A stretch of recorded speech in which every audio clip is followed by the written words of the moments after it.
बिस्मिल्लाहिर्रहमानिर्रहीम। स्टूडेंट कैसे हैं आप सब? उम्मीद करता हूँ आप सब खैरियत से होंगे। स्टूडेंट फर्स्ट ईयर केमिस्ट्री से आज हम जो टॉपिक पढ़ने जा रहे हैं वो है इलेक्ट्रॉनिक कन्फिगरेशन, जिसे हम इलेक्ट्रॉनिक डिस्ट्रीब्यूशन में कहते हैं, जैसे आपकी बुक में हेडिंग है।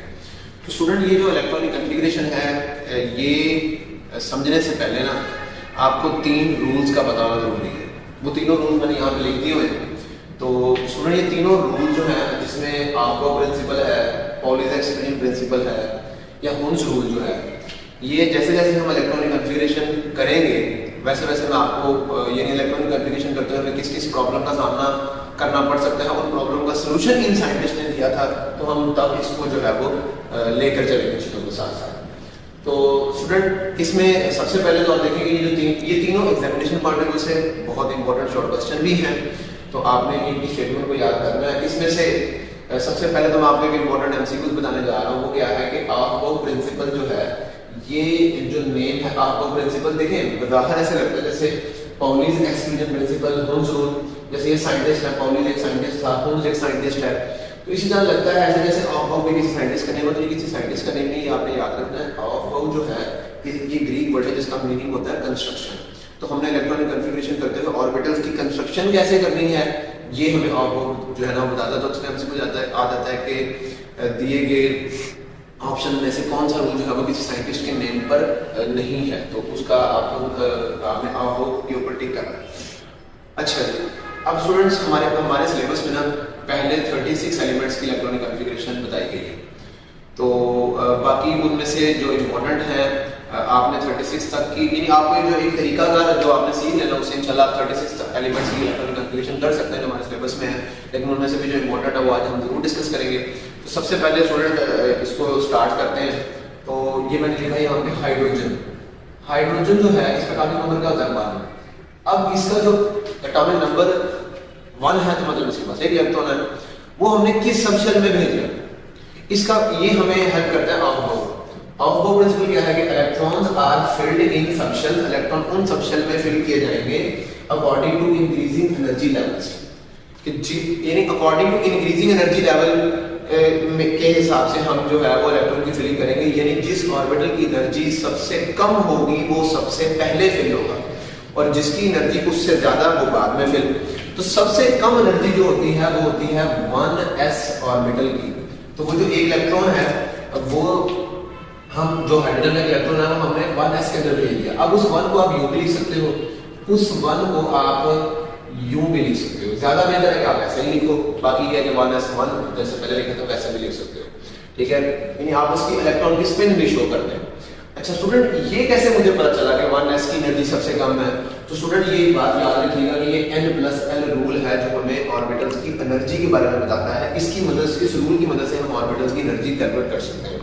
ये n+ रूल की मदद से कैसे एनर्जी कैलकुलेट कर सकते हैं, आप यहाँ पर जरा गौर कीजिएगा कि जो n+ रूल है इसमें n जो है वो क्या है, प्रिंसिपल क्वांटम नंबर वैल्यू, और जो l है, l क्या है, एजिमुथल क्वांटम नंबर वैल्यू, ठीक है। तो इसकी मदद से हम एनर्जी कैलकुलेट करते हैं। जैसे फॉर एग्जांपल मैंने 1s की एनर्जी जो है वो इधर कैलकुलेट करनी है। तो स्टूडेंट आपको पता है कि ये जो 1 मैंने यहाँ पे लिखा हुआ है s के साथ, ये 1 किस चीज की रिप्रेजेंटेशन है? ये 1 मुझे शेल के बारे में बता रहा है कि ये पहला शेल है, पहला शेल है, किसके बारे में बता रहे हैं? शेल के बारे में। तो स्टूडेंट शेल के बारे में, एटम के शेल के बारे में कौन सी क्वांटम नंबर ने बात की थी? प्रिंसिपल क्वांटम नंबर ने। इट मींस कि मेरे पास यहाँ पर n की वैल्यू मौजूद है, n मतलब प्रिंसिपल क्वांटम नंबर वैल्यू, और वो मेरे पास मौजूद है, वो कितनी है? 1, ठीक है। तो ये आ गया 1, n+l करना है ना, तो n की वैल्यू आ गई 1। अब स्टूडेंट आगे लिखा हुआ है s क्या है? स्टूडेंट s है सबशेल। सबशेल को कौन से क्वांटम नंबर ने एक्सप्लेन किया था? एजिमुथल क्वांटम नंबर ने। तो एजिमुथल क्वांटम नंबर का मतलब क्या है? l। तो मुझे बताएं स्टूडेंट s के लिए, यानी s सबशेल के लिए l की वैल्यू क्या होगी? तो आपको स्टूडेंट ये क्वांटम नंबर वाला लेक्चर अगर आपने समझा है तो आपको इन बातों की समझ आ रही होगी कि s सबशेल के लिए l की वैल्यू 0 थी, ठीक है। तो ये आ गया 1+0, आंसर क्या है? 1। यानी 1s की एनर्जी कितनी है? 1। स्टूडेंट इसके बाद जो इससे अगला ऑर्बिटल है 2s। अब स्टूडेंट जरा गौर कीजिएगा, ये 2 क्या है? ये 2 जो है मुझे यहाँ पे शेल का नंबर बता रहा है, यानी प्रिंसिपल क्वांटम नंबर की वैल्यू दे रहा है, यानी n की वैल्यू दे रहा है। तो मैं यहाँ पे लिखूंगा n+l, यानी 2+s के लिए l की वैल्यू क्या होती है? 0। इसकी 2s की एनर्जी जो है वो क्या आई? वो आई है हमारे पास 2। तो 1s की एनर्जी 1, 2s की एनर्जी 2। तो इन दोनों में से लो एनर्जी किसकी है? 1s की। तो मैंने पहला इलेक्ट्रॉन फिर हाइड्रोजन का किस शेल के अंदर भेजा? 1s के अंदर। आई होप कि आपको समझ आ गई होगी कि हम ऑर्बिटल्स की एनर्जी कैसे कैलकुलेट कर सकते हैं। स्टूडेंट इस एनर्जी को हम एक और तरीके से भी देख सकते हैं। एक तो n+l रूल हो गया, आप n+l रूल के तहत ऑर्बिटल्स की एनर्जी फाइंड करते जाओगे। स्टूडेंट अक्सर ये जो है डायग्राम आपकी बुक में बनी होती है, आपकी बुक में फर्स्ट ईयर की केमिस्ट्री में मेरा ख्याल डायग्राम नहीं बनी हुई, लेकिन ये मैट्रिक की बुक में डायग्राम बनी हुई है। इससे आपको आइडिया हो जाता है कि आपने कैसे फिलिंग करनी है। तो इस डायग्राम की वजह से भी हम देख लेते हैं कि एनर्जी कैसे, इलेक्ट्रॉन सबशेल की फिलिंग कैसे होगी। तो स्टूडेंट यहाँ पे आप देख रहे हैं कि मैंने ये n का मतलब क्या है? Shell number. ये पहला शेल, दूसरा शेल, तीसरा शेल, चौथा शेल। स्टूडेंट आप जानते हैं कि अगर शेल नंबर 1 है तो उसके अंदर सबशेल भी 1 होगा, और वो कौन सा होगा? s। तो ये देखिए पहले शेल के अंदर एक ही सबशेल है, कौन सा? s। स्टूडेंट इस s के साथ मैंने ब्लैक कलर में जो 1 लिखा हुआ है, इट मींस कि ये पहले शेल का s है। ठीक हो गया? क्योंकि क्यों 1 लिखना यहाँ पे जरूरी था? क्योंकि ये s तो दूसरे में भी होगा, ये s तो तीसरे में भी होगा, ये s तो चौथे में भी है। ठीक है, लेकिन ये पहले शेल का s ऑर्बिटल है, इसका मतलब मैंने उसके साथ 1 लगा दिया। ये दूसरे शेल का s है तो मैंने इसके साथ 2 लगा दिया। ये तीसरे का है तो उसके साथ 3 लगा हुआ है। ठीक है, अब दूसरे शेल के अंदर 2 सबशेल होते हैं, sb और pb। ठीक हो गया? तो ये देखिए sb और pb बिलो में लिखा हुआ है। क्योंकि ये s और p दोनों दूसरे के हैं तो मैंने इनके साथ ब्लैक में 2 भी लिख दिया। इन द सेम वे तीसरा शेल, चौथा शेल, तीसरे में 3 सबशेल, चौथे में 4 सबशेल। अच्छा, तो अब आपको इसके ऊपर अब आपने लगाने हैं एरोस। स्टूडेंट कैसे लगाने हैं एरोस? आप देखिएगा जरा कि ये मैंने एक एरो लगाया। ठीक है, इसका मतलब ये अब जो सबशेल इस एरो के रास्ते में आता जाएगा वो फिल होता जाएगा। तो सबसे पहले एरो के रास्ते में कौन सा सबशेल है? 1s। ठीक है, इसके बाद दूसरा आप एरो लगाएंगे तो उसके रास्ते में सिर्फ ये 2s जो है वो आएगा। इसके बाद तीसरा एरो आप लगाएंगे तो आप देखें कि यानी पहली फिलिंग किसकी होगी? 1s की। फिर एरो के रास्ते में कौन सा है? 2s। उसके बाद देखिए एरो के रास्ते में फिर 2s के बाद 2p, फिर 3s। इसी तरह स्टूडेंट जब आप यहाँ पे एरो लगाएंगे तो आप देखें कि आपके एरो के रास्ते में 3p आ रहा है, 3p के बाद 4s आ रहा है। स्टूडेंट इधर क्या था? पहले शेल का पहला सबशेल फिल हुआ, फिर दूसरे का ये वाला 2s फिल हुआ, फिर 2p फिल हुआ, फिर तीसरे का 3s फिल हुआ, फिर तीसरे का 3p फिल होगा, और इस 3p के बाद 3d की तरफ नहीं हम जाएंगे फिलिंग करने के लिए, 3p के बाद हम 4s की तरफ आएंगे। ठीक है, तो स्टूडेंट ये एक और तरीका है ऑर्बिटल्स की एनर्जी चेक करने का। ठीक है स्टूडेंट, इसके अलावा एक और तरीका है। ये तो 2 चीजें होगी ना कि आप n+l रूल के तहत ऑर्बिटल्स की एनर्जी कैलकुलेट करो, जिसकी एनर्जी सबसे कम उसको सबसे पहले लिखो। एक तो ये तरीका होगा। दूसरा तरीका जो मैंने आपको डायग्राम बना के बताया कि आप ये साइड में डायग्राम बना लें। ठीक है, डायग्राम बनाकर शेल नंबर लिखें, सब शेल के अंदर सबशेल लिखें और उनके ऊपर एरोस लगाएं। जो ऑर्बिटल एरो के रास्ते में आता जाएगा आप उसकी फिलिंग करते जाएंगे। स्टूडेंट ये तो हो गए 2 यानी टेक्निकल पॉइंट्स जो कि आपको केमिस्ट्री लिटरेचर में मिलते हैं। एक आपको मैं पॉइंट बताने जा रहा हूं जो कि मुझे मेरे टीचर्स ने बताया था, तो मुझे भी आपको बताना चाहिए। वो क्या है? वो एक देसी तरीका है। ठीक है, स्लैंग लैंग्वेज में जिसे हम कहते हैं कि हमने एक आसान रास्ता बनाया है इन ऑर्बिटल्स की तरतीब को याद रखने का। ठीक है, कि 1s के बाद कौन सा आएगा? 2s आता है, 2s के बाद कौन सा आता है? 2p आता है। तो ये एक वो उसके लिए आपने वो सुना होगा, हो सकता है आपको मैट्रिक में आपके किसी टीचर ने बताया भी हो। तो वो होता है स्कूल, पब्लिक स्कूल। देखिए आपने जो एक वर्ड है उसको 2 दफा बोले। सबसे पहले क्या है? स्कूल। इसको दोबारा से बोले स्कूल। ठीक है, इसको मैं आपस में कनेक्ट कर देता हूं। आपने बोला स्कूल, अगेन बोलेंगे स्कूल, इसके बाद आपने वर्ड बोला पब्लिक स्कूल। ये लिखा हुआ पब्लिक स्कूल, PS। इसको दोबारा बोले पब्लिक स्कूल। ठीक होगा, फिर PS लिखा है। इसके बाद आपने डिविजनल पब्लिक स्कूल, इसी को आप दोबारा बोल दें डिविजनल पब्लिक स्कूल। फिर आ जाएगा फेडरल डिविजनल पब्लिक स्कूल, फिर इसको फिर रिपीट करें फेडरल डिविजनल पब्लिक स्कूल। तो स्टूडेंट आपके जो 118 एलिमेंट्स पीरियोडिक टेबल में मौजूद है उन तमाम की इलेक्ट्रॉनिक कॉन्फ़िगरेशन इस एक लाइन को याद रखने से आप एक स्लैंग लैंग्वेज में याद रखने का इजी बहाना है। ठीक है, तो ये 3 तरीके हैं। ठीक है, जिससे आप कंस्ट्रक्शन कर सकते हैं।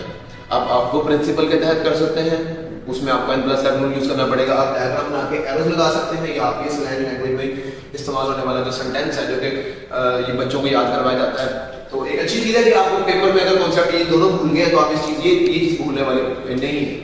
अच्छा, इसके बाद स्टूडेंट सेकंड जो है आपके पास हीलियम, उसका एटॉमिक नंबर होता है 2। तो ऑब्वियसली आप जानते हैं कि 1s के अंदर हम इन 2 इलेक्ट्रॉन्स को फिल कर देंगे। इनकी फिलिंग ऐसे भी हो सकती है कि आप सिंपल 2 भी लिख सकते हैं। ठीक है, अच्छा इसके बाद आ गया स्टूडेंट लिथियम, एटॉमिक नंबर 3। तो 1s, अब इस दफा मैं यहाँ पे सिंपल 2 लिख दूंगा, और जो इसका तीसरा इलेक्ट्रॉन है वो कहाँ पे जाएगा? अच्छा स्टूडेंट, यहाँ पे एक पॉइंट है, ये मुझे इस कोमा से याद है, ये जो आपने ऐसे लिख ली है, ये पूरी लाइन आपने लिख ली, इसकी नंबरिंग करनी है आपने। सर इधर तो 1s अगर फिलिंग कर देते तो इसके साथ 1 है ही नहीं।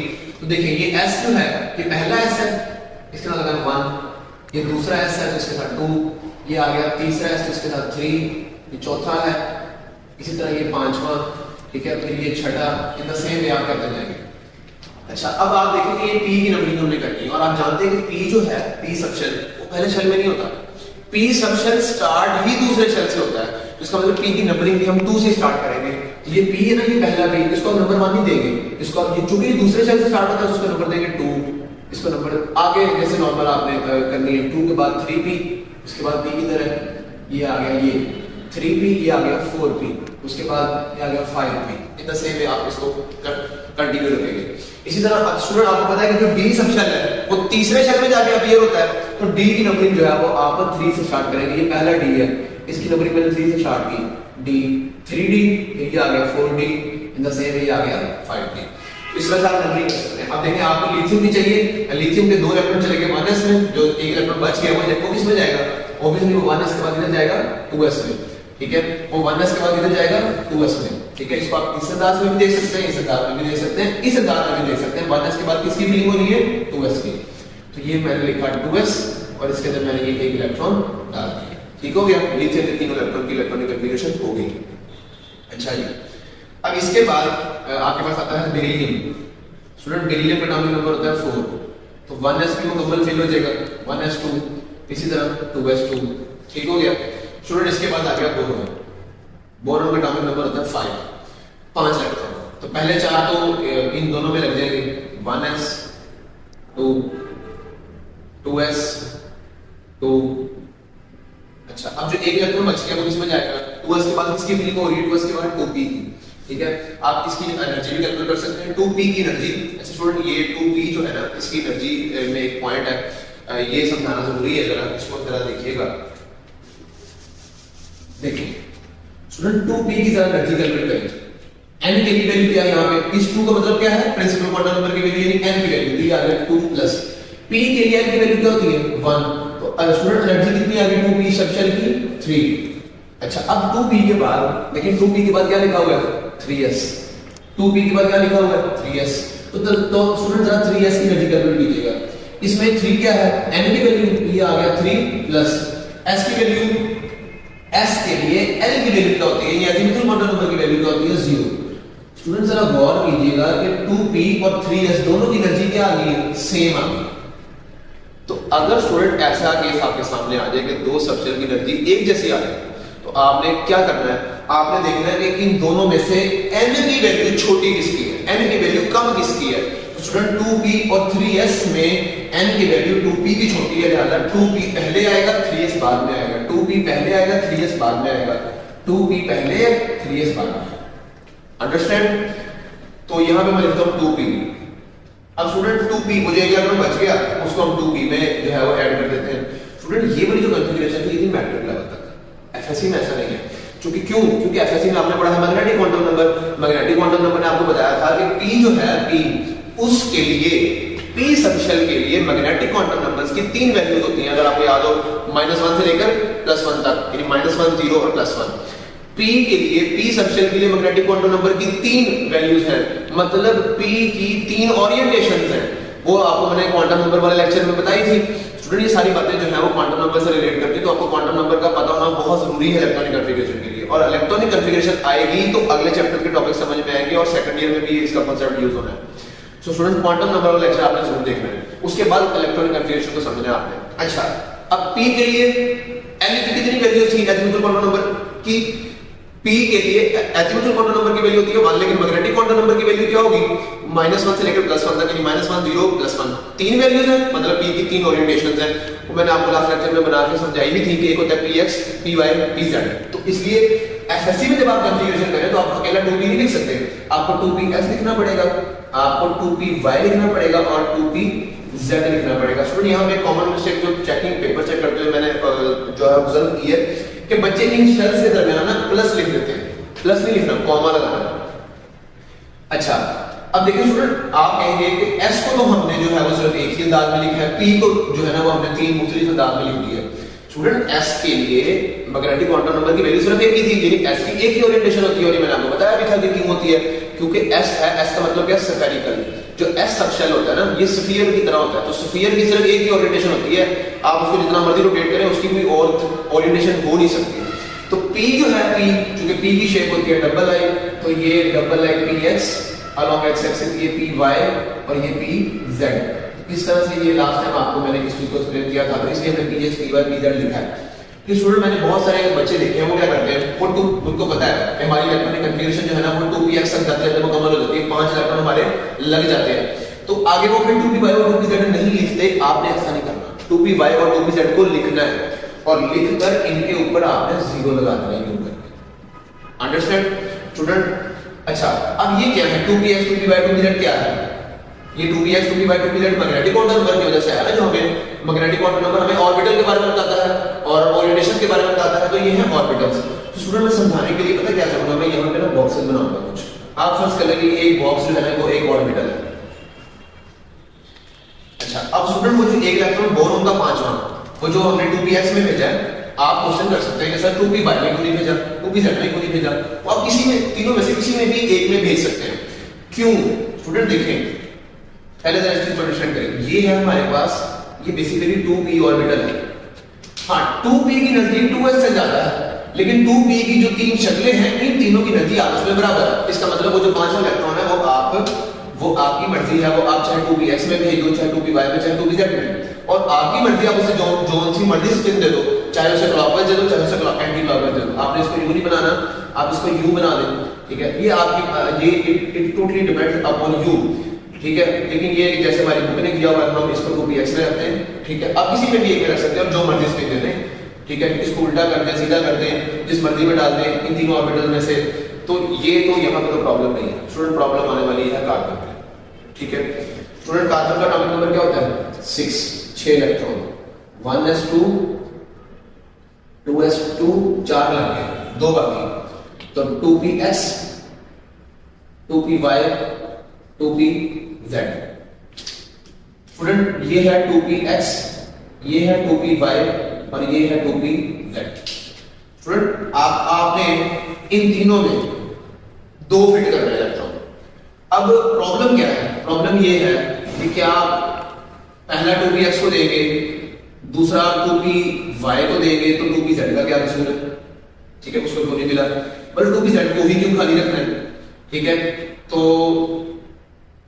एक तो ये प्रॉब्लम। दूसरा प्रॉब्लम क्या है कि यहाँ पे जो इलेक्ट्रॉन आपने डाला उसको आपने स्पिन दी, फर्स्ट करें क्लॉकवाइज, ये क्लॉकवाइज रोटेशन है, तो क्या दूसरे में जो इलेक्ट्रॉन जाएगा वो एंटी क्लॉकवाइज पकड़े, वो वहां पे जाके एंटी क्लॉकवाइज रोटेशन पकड़ेगा या क्लॉकवाइज? ये भी एक प्रॉब्लम है। और स्टूडेंट सबसे जो अहम प्रॉब्लम है वो पता क्या है कि अगर एक ऑर्बिटल में 2 इलेक्ट्रॉन आ सकते हैं, तो फिर आप जो दूसरा इलेक्ट्रॉन है उसको इसी एक ऑर्बिटल में क्यों नहीं रख देते? ये सबसे बड़ा प्रॉब्लम है। तो यहां पे इस चीज को एक्सप्लेन करने के लिए जो है वो आपके पास आता है Hund's rule. Student Hund's rule जो है, अच्छा यहां पे एक और प्रॉब्लम है, मुझे यहां पे इसकी फिल्म के दौरान एक और प्रॉब्लम नजर आ रहा है। स्टूडेंट प्रॉब्लम आपको समझ में आएगा तो उसका आंसर समझ में आने वाला है। फर्ज करें कि आपने इस ऑर्बिटल के अंदर जो एक इलेक्ट्रॉन डालना है, फर्ज करेंगे जो दूसरा इलेक्ट्रॉन इसके अंदर, चूंकि एक ऑर्बिटल के अंदर 2 इलेक्ट्रॉन आ सकते हैं, तो जब दूसरा इलेक्ट्रॉन यहां पे ऐड करेंगे तो क्या उसकी स्पिन भी ऐसे क्यों नहीं हो सकती? स्टूडेंट इस चीज को पहले इस चीज को समझें कि स्पिन सेम क्यों नहीं हो सकती।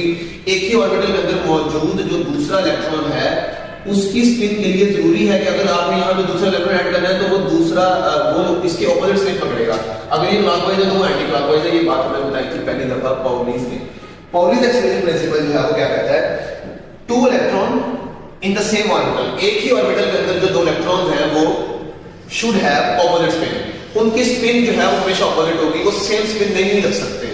इसी बात को हम यूं भी कह सकते हैं कि एक ऑर्बिटल में मौजूद दोनों इलेक्ट्रॉन्स के लिए चारों क्वांटम नंबर की वैल्यू सेम नहीं हो सकती। देखिए स्टूडेंट, अगर मैं यहां पे इसकी स्पिन सेम कर दूं ना, तो ये जो पहला इलेक्ट्रॉन है,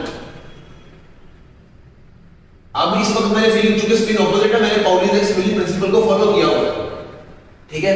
अब ये इलेक्ट्रॉन है इसकी जब आप लोकेशन बताएंगे, इसके लिए प्रिंसिपल क्वांटम नंबर की वैल्यू के जी एक इलेक्ट्रॉन है वो पहले शेल के, पहले सब शेल के, पहले ऑर्बिटल में होगा। दूसरा इलेक्ट्रॉन है वो भी पहले शेल के, पहले सब शेल के, पहले ऑर्बिटल में होगा। लेकिन जब वो एक ऑर्बिटल में दो इलेक्ट्रॉन पहुंच गए हैं तो उनके लिए स्पिन क्वांटम नंबर की वैल्यू चेंज होगी। देखिए ना, अगर एक इलेक्ट्रॉन पहले शेल के, पहले सब शेल के, पहले ऑर्बिटल में मौजूद है तो इसका मतलब ये उसके लिए प्रिंसिपल क्वांटम नंबर की वैल्यू है 1। वो पहले शेल के, पहले सब शेल x में, पहले ऑर्बिटल में मौजूद है। लेकिन जब एक ऑर्बिटल में दो इलेक्ट्रॉन पहुंच चुके हैं तो इसका मतलब ये कि उनके लिए, उन दोनों इलेक्ट्रॉन्स के लिए तीन क्वांटम नंबर की वैल्यू तो सेम होगी। प्रिंसिपल क्वांटम नंबर की वैल्यू भी वही उन दोनों इलेक्ट्रॉन के लिए एक जैसी, उन दोनों इलेक्ट्रॉन के लिए एटॉमिक क्वांटम नंबर की वैल्यू भी सेम, उन दोनों इलेक्ट्रॉन के लिए मैग्नेटिक क्वांटम नंबर की वैल्यू भी सेम। लेकिन उन दोनों इलेक्ट्रॉन के लिए स्पिन क्वांटम नंबर की वैल्यू सेम नहीं हो सकती। अगर एक की रोटेशन क्लॉकवाइज है तो मतलब उसकी वैल्यू क्या है +1/2, और दूसरे की रोटेशन एंटी क्लॉकवाइज है देन इट मीन उसकी वैल्यू क्या है -1/2। ये बात हमें मॉरिस एक्सपेरिमेंट प्रिंसिपल ने बताई थी कि एक ऑर्बिटल में रहने वाले दो इलेक्ट्रॉन्स के लिए चारों क्वांटम नंबर्स की वैल्यू सेम नहीं हो सकती, एटलीस्ट स्पिन क्वांटम नंबर की वैल्यू सेम होगी। अगर एक की +1/2 है तो दूसरे की -1/2 है। स्टूडेंट, इसके बाद आता है वो वाला प्रॉब्लम कि अगर हमारे पास, इसको मैं जो है वो दोबारा ड्रा करता हूं ताकि आपको इस चीज की जो है वो समझ आए अच्छे तरीके से। तो स्टूडेंट, ये जो 2px है, ये यहां पे मैंने तीन ऑर्बिटल्स ड्रा किए। स्टूडेंट, प्रॉब्लम क्या थी? हम जो प्रॉब्लम फेस कर रहे थे कि भाई हम उन ये जो दो बच गए हैं उसको 2px के अंदर ही क्यों नहीं ऐड करते? स्टूडेंट, हुम्स रूल ने इस प्रॉब्लम को एक्सप्लेन किया। हुम्स रूल ने क्या कहा? If orbitals of same energy are available. Student, एक बात याद रखिएगा, देखिए 2p की एनर्जी 2s से ज्यादा है जैसे मैंने आपको बताया, लेकिन इस 2p की तीनों शक्लें हैं, इनकी तीनों की एनर्जी आपस में बराबर है, इसलिए इन तीनों को हम डीजेनरेट ऑर्बिटल्स भी कहते हैं, ऐसे ऑर्बिटल जिनकी एनर्जी सेम हो। तो स्टूडेंट, जो इन तीनों की जो एनर्जी सेम है, तो हुम्स कहता है कि अगर आपके पास ऑर्बिटल जो है वो एक जैसी एनर्जी रखने वाले, अगर आपके पास ऑर्बिटल एक जैसी एनर्जी रखने वाले मुयस्सर हैं, देन इलेक्ट्रॉन जो है विल गो, इलेक्ट्रॉन जाएंगे इन सेपरेट ऑर्बिटल, इलेक्ट्रॉन अलग-अलग ऑर्बिटल में जाएंगे विद सेम स्पिन, और उसी स्पिन के साथ, अगर पहले ऑर्बिटल में आपने एक इलेक्ट्रॉन रखा इस स्पिन के साथ, तो जो दूसरा इलेक्ट्रॉन बच गया वो भी उस सेपरेट ऑर्बिटल में जाएगा इसी स्पिन के साथ, rather than बजाय इसके इन द सेम ऑर्बिटल, बजाय इसके वो इसी ऑर्बिटल में रहे विद ऑपोजिट स्पिन। ठीक है, यानी हुम्स ने ये बात बताई कि भाई दूसरा इलेक्ट्रॉन यहां पे फिल कर दोगे ना तो ये चीज अनस्टेबल हो जाएगी, लेकिन दूसरा इलेक्ट्रॉन सेपरेट ऑर्बिटल में इसी स्पिन के साथ डाल दोगे तो ये चीज ज्यादा स्टेबल है। स्टूडेंट, आई थिंक मैं इस चीज को समझाने में कामयाब हो गया हूं और आपको इस चीज की समझ आ गई होगी। स्टूडेंट, इसके बाद जो है मैं यहीं पे नाइट्रोजन जो है वो 6 कर देता हूं 7, तो नाइट्रोजन के केस में एक इलेक्ट्रॉन बढ़ जाएगा, वो भी फिलिंग करते हुए, यानी डीजेनरेट ऑर्बिटल। स्टूडेंट, जब आपने फिलिंग करनी है तो आपने 1 2 3, उसके बाद स्टूडेंट ऑक्सीजन, ऑक्सीजन के लिए मैंने यहां पर बनाए हुए हैं, देखें यहां पे एक बात याद रखिएगा। अब आपको पता है कि 1s में ये 2 इलेक्ट्रॉन, 2s में गए 2 इलेक्ट्रॉन, ठीक है, 4 तो लग गए, 4 बाकी है, टोटल 8 इलेक्ट्रॉन ऑक्सीजन के पास। ठीक है, अब आपको पता है आपके पास अवेलेबल ऑर्बिटल्स तो 3 है, ठीक है, तो तीनों को आपने, तीनों में अनपेयर्ड इलेक्ट्रॉन्स रखने हैं, ठीक है, यानी एक एक करके, लेकिन इलेक्ट्रॉन तो 4 है। अब इससे कॉमन सेंस क्या कहती है कि भाई इन तीनों में से किसी एक को तो डबल करना पड़ेगा, ठीक है, क्योंकि इलेक्ट्रॉन तो 4 है, ठीक है। अब एक बच्चा जो है ना वो क्या करता है, वो फिल करते हुए एक इन 2px को डबल कर देता है और 2py और 2pz को अनपेयर करता है, तो ये स्टूडेंट 8 इलेक्ट्रॉन की इलेक्ट्रॉनिक कॉन्फ़िगरेशन तो होगी। ये है भी सही, ये गलत नहीं है, बिल्कुल ठीक है कि उसने 2px को किसी भी एक को तो डबल फिल करना जरूरी था, तो उसने 2px को डबल फिल कर दिया फिलिंग करते हुए। लेकिन जो कांसेप्ट रखने वाला बच्चा ना वो इसकी फिलिंग इस तरीके से नहीं करेगा। कांसेप्ट वाला बच्चा इसकी फिलिंग इस अंदाज में करेगा, उसको पता है कि उसकी मैक्सिमम, अगर उसके ध्यान में हुम्स रूल है तो उसकी मैक्सिमम कोशिश है कि वो इसको अनपेयर्ड ही रखे। तो 4 और 3 इलेक्ट्रॉन, जब 7 इलेक्ट्रॉन लग गए तो 8वां इलेक्ट्रॉन हमारे मजबूरी उसे 2px में यहाँ पे पुट करना पड़ा।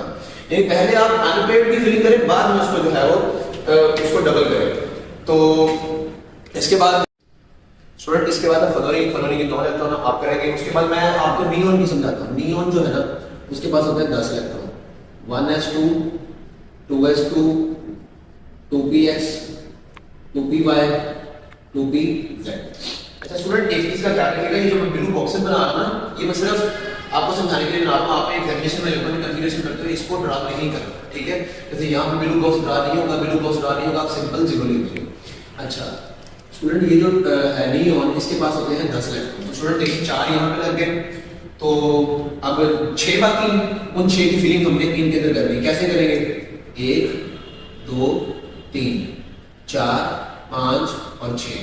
तो स्टूडेंट आप देख रहे हैं कि जो नियॉन के केस में कोई भी सबशेल के अंदर स्पेस नहीं बची एक्स्ट्रा इलेक्ट्रॉन, यानी कोई भी यहाँ पे स्पेस नहीं है। इसीलिए नोबल गैसेस अनरिएक्टिव होती हैं, क्योंकि इनके पास ज्यादा कोई एटम सिलेक्ट करने आता है तो ये उसके एटम लेफ्ट करने आएगा तो अपना इलेक्ट्रॉन लेकर आएगा, तो इसके पास उस एटम के इनकमिंग एटम के इलेक्ट्रॉन को अकोमोडेट करने की जगह नहीं, तो इसलिए किसी के साथ रिएक्ट भी नहीं करती। अच्छा स्टूडेंट, एक चीज आपकी बुक में ना जो सोडियम के इलेक्ट्रॉनिक कन्फिगरेशन है 11 की, तो वो पता है कैसे लिखी हुई है? सोडियम का एटॉमिक नंबर होता है 11। अब स्टूडेंट बुक वाले ने क्या किया है, उसने बता दिया कि भाई ऐसे इसके ना ऐसे लिखा हुआ है कि नियॉन तक की जो इलेक्ट्रॉनिक कन्फिगरेशन है वो वहां तक तो एज इट इज आएगी। अब आप देखें ना नियॉन के बाद नियॉन के 10 इलेक्ट्रॉन की कन्फिगरेशन ये वाली, इसको समराइज करके उसने यहां ब्रैकेट में लिख दिया कि नियॉन की तो एज इट इज आएगी। अब 2p के बाद कौन सा ऑर्बिटल आता है? 2p के बाद आता है 3s, तो वो जो 11वां इलेक्ट्रॉन है वो बेसिकली आप यहां पे कॉमन लगाएंगे और 3s1 ऐसे करके बना देंगे। ठीक हो गया? तो आपने इस अंदाज से इसको यानी समराइज किया, छोटा किया। आप पेपर में ऐसे भी लिख सकते हैं, लेकिन अगर आप चूंकि कोशिश करें कि आप नियॉन वाली भी सारी ड्रा करें, तो कोशिश करें कि आप ऐसे लिख सकते हैं, ऐसे गलत नहीं है, लेकिन कोशिश करें कि सारी लिख दें, क्योंकि यहाँ पे तो एक बुक ने उसको वाइंड अप किया टेबल के अंदर, वरना तो बहुत लेंथी जो है ना स्टेटमेंट बन जानी चाहिए। अच्छा, अब इसके बाद लेकिन एक बात याद रहे कि ऐसा नहीं कि आपको क्रोमियम की बोला है 24 एटॉमिक नंबर है, तो आप जो है उसके पीछे यानी अगर आपको कैल्शियम की बोला है 20 एटॉमिक नंबर, तो आप उसके पिछला एलिमेंट जो है पोटेशियम, वहां तक वो उसको लिख के ब्रैकेट लगा दें। ऐसा नहीं, आपने सिर्फ समराइज करना है नोबल गैसेस को। ठीक है, यानी इसके बाद मैं आपको इलेक्ट्रॉनिक कन्फिगरेशन जो है वो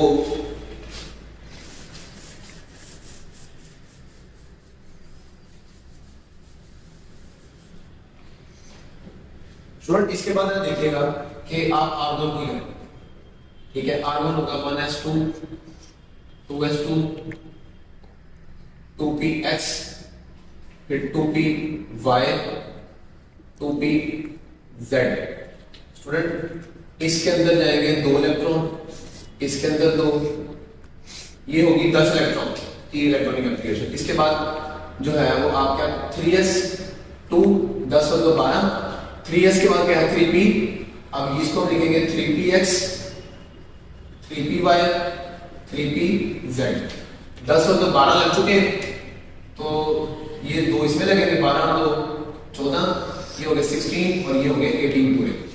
स्टूडेंट इसके बाद जब आप करेंगे पोटेशियम एटॉमिक नंबर 19, तो आप इसको समराइज कर सकते हैं कि आर्गोन, यानी नियॉन के बाद जो अगली गैस आपने समराइज करनी है, उसके बाद देखिए 3p के बाद क्या 4s, तो ये 4s1 के अंदर 19वां इलेक्ट्रॉन जो है वो जाएगा। स्टूडेंट इसके बाद ना एटॉमिक नंबर 24 और 29, यानी 24 है क्रोमियम का और 29 है कॉपर का।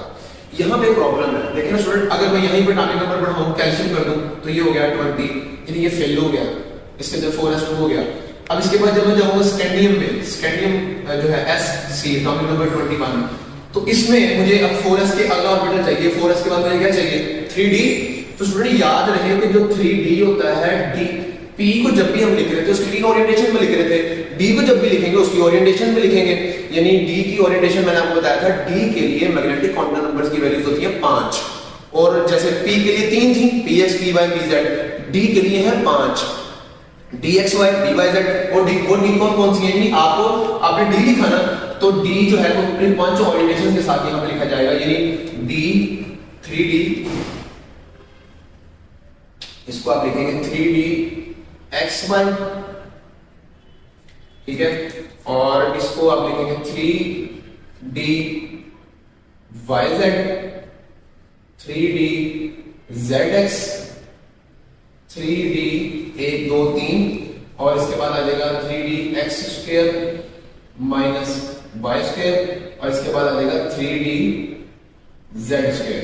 ये पांचों आपने लिखनी जरूरी है। हालांकि देखिए सिर्फ 18 इलेक्ट्रॉन ये और 2 20 लग चुके हैं, जो 21वां इलेक्ट्रॉन है सिर्फ आपने 3d xy में ऐड करना है, ये हमने ऐड कर दिया, बाकी सब आपने लिखने भी है और लिख के उनके ऊपर 0 लगा देना है। स्टूडेंट अब हम बात करते हैं लास्ट 2 एलिमेंट्स की। क्योंकि इन दो एलिमेंट्स की इलेक्ट्रॉनिक कॉन्फ़िगरेशन के बारे में बात करना क्यों जरूरी है? क्योंकि जो एक है इनमें से क्रोमियम एटॉमिक नंबर 24 और एक है कॉपर एटॉमिक नंबर 29। 24 और 29 आप याद रखेंगे, कॉपर और क्रोमियम, इन दोनों में एक थोड़ी सी एक्सेप्शन है, थोड़ा सा चेंज है। अभी तक जो आप जो आपका मुकम्मल कॉन्सेप्ट था इलेक्ट्रॉनिक कॉन्फ़िगरेशन का वो आप तक पहुंच गया। इन दो एलिमेंट्स की इलेक्ट्रॉनिक कॉन्फ़िगरेशन में एक छोटा सा चेंज है, एक एक्सेप्शन है। तो इसलिए क्रोमियम और कॉपर की इलेक्ट्रॉनिक कॉन्फ़िगरेशन पेपर में ज्यादा आती है और आमतौर पर ईकैट और एमकैट के टेस्ट में भी ये ज्यादा पूछी जाती है।